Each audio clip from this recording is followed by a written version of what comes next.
এই মুহূর্তে রাজধানীর এভার কেয়ার হাসপাতালের সামনে থেকে আমাদের মহাজির হক সহকর্মী যুক্ত হবেন। সম্ভবত বিএনপির ভারপ্রাপ্ত চেয়ারম্যান তারেক রহমান বের হচ্ছেন এভার কেয়ার হাসপাতাল থেকে। আমরা তার কাছ থেকে জানতে চাইবো। মহাজির হক। জি, এই মাত্রই কিন্তু আসলে বেগম জিয়ার সঙ্গে দেখা করে, অর্থাৎ মায়ের সঙ্গে দেখা করে তারেক রহমান তার যেই লাল সবুজ গাড়িতে করে আজকে সারাদিন আমরা তাকে দেখলাম, সেই লাল সবুজ গাড়িতে তিনি এখন উঠবেন। তিনি বলা যায় যে প্রায় 1.5 ঘন্টার একটা তাদের সময় ছিল, প্রায় 1.5 ঘন্টা ধরে তিনি এভার কেয়ার হাসপাতালে ছিলেন।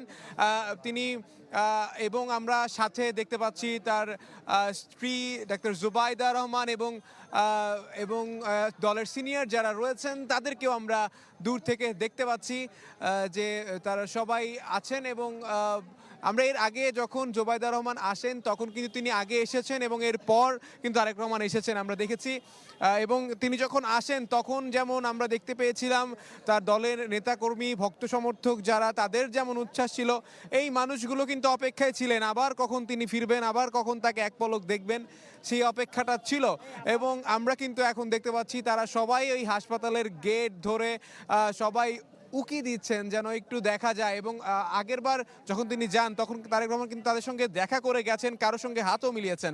আমরা দেখেছি সেই কিছুক্ষণের মুহূর্তটা কিন্তু এই যারা সাধারণ মানুষ ছিল তাদেরকে রাঙিয়ে তুললো। এবং বলা যায় যে এই যে 1.5 ঘন্টা এভার কেয়ার হাসপাতালে ছিলেন, মায়ের সাথে ছেলের প্রায় 17 বছরেরও বেশি সময় পর দেশের মাটিতে দেখা। এর আগে লন্ডনে দেখা হয়েছিল, বেগম জিয়া যখন উন্নত চিকিৎসার জন্য গিয়েছিলেন তখন লন্ডনে দেখা হয়েছিল। কিন্তু এবার কিন্তু বলতেই হয় যে তারেক জিয়া যেমন 17 বছরেরও বেশি সময় পর দেশে আসলেন, তার মাকেও কিন্তু দেখলেন, হয়তোবা সুযোগ থাকলে তিনি ছুঁয়েও দেখেছেন। যদিও আমরা জানি যে বেগম জিয়া গুরুতরভাবে অসুস্থ এবং এভার কেয়ার হাসপাতালে তিনি দীর্ঘদিন ধরেই আছেন। এবং তিনি যখন তার বক্তব্য দিচ্ছিলেন তখনও কিন্তু তিনি বলছিলেন যে তার মনটা পড়ে আছে মায়ের কাছে। এবং সেই বিষয়টা কিন্তু আসলে তার চোখে মুখেও আমরা ফুটে উঠতে দেখেছি। তিনি যেমন আসলে সবাইকে ধন্যবাদ জানাচ্ছিলেন, কৃতজ্ঞতা জানাচ্ছিলেন, ঠিক তার মতো করেই আমরা দেখতে পারলাম যে তার মায়ের জন্য ছেলের একটা হাহাকার থাকবে, আকুতি থাকবে। এত দিন ধরে তিনি আসলে অসুস্থ হয়ে আছেন, এই আশাকে নিয়েও যখন বেগম জিয়া অনেক অসুস্থ তখনও কিন্তু আমরা দেখেছি তার এই আশাকে কেন্দ্র করে কিন্তু অনেক ধরনের আলোচনা সমালোচনা হচ্ছিল। এবং অবশেষে কিন্তু তিনি আসলেন, তিনি দেখে গেলেন তার মাকে। এবং সবাই প্রত্যাশা করছেন বেগম জিয়া এই এই এই এই ছেলের দেখা পেয়ে তিনি যেন দ্রুত সুস্থ হয়ে ওঠেন, গণতান্ত্রিক পথে যে অগ্রযাত্রা সেটা যেন আবারও চলমান থাকে। এবং দর্শক আপনারা দেখতে পাচ্ছেন যে যেই লাল সবুজ গাড়িতে করে তারেক রহমান এসেছিলেন সেই গাড়িতে করেই কিন্তু তিনি আবার যাচ্ছেন তার গুলশানের বাসায়। গুলশানের সেই বাসার পথে তিনি এখন ছুটছেন। এবং আপনারা সরাসরি দেখতে পাচ্ছেন যে এই যে লাল সবুজ গাড়িটি যেখানে আমরা দেখতে পাচ্ছি যে তার পেছনেই আরও অনেকগুলো গাড়ি রয়েছে, নিরাপত্তা কর্মীরা রয়েছেন এবং ব্যাপক নিরাপত্তা আসলে এখানে পুরো এভার কেয়ার হাসপাতাল প্রাঙ্গণে চতুর্দিক দিয়ে আসলে ব্যারিকেড করে দেওয়া হয়েছে কোনো ধরনের বিশৃঙ্খলা যেন না হয়।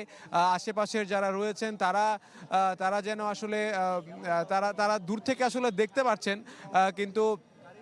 কিন্তু আসলে তাদেরকে ওই সামনে থেকে কিন্তু একটা দলের সিনিয়র নেতারা তারা আসলে একসাথে আছেন। এবং আমরা বিএনপির স্থায়ী কমিটির সদস্য সালাউদ্দিন আহমেদ থেকে শুরু করে অনেকেই দেখলাম একসঙ্গেই তারা বের হয়েছেন। আমরা তার স্ত্রীকে যেমন দেখলাম, দলের স্থায়ী কমিটির সদস্যদেরকেও দেখলাম। আপনাকে একটা বিষয় জানিয়ে রাখতে চাই যে তিনি প্রায় যখন 6টা বাজে তখন তিনি আসেন এবং এখন কিন্তু 7:30টার মতো বাজে, প্রায় 1.5 ঘন্টা সময়। এই 1.5 ঘন্টা সময়টাতেই পুরো সময় জুড়েই কিন্তু অপেক্ষা ছিল এই এভার কেয়ার হাসপাতালের সামনে। এভার কেয়ার হাসপাতালের সামনে আমরা দেখেছি যে এই বিএনপি নেতাকর্মী যারা তারা সবাই অপেক্ষায় ছিলেন।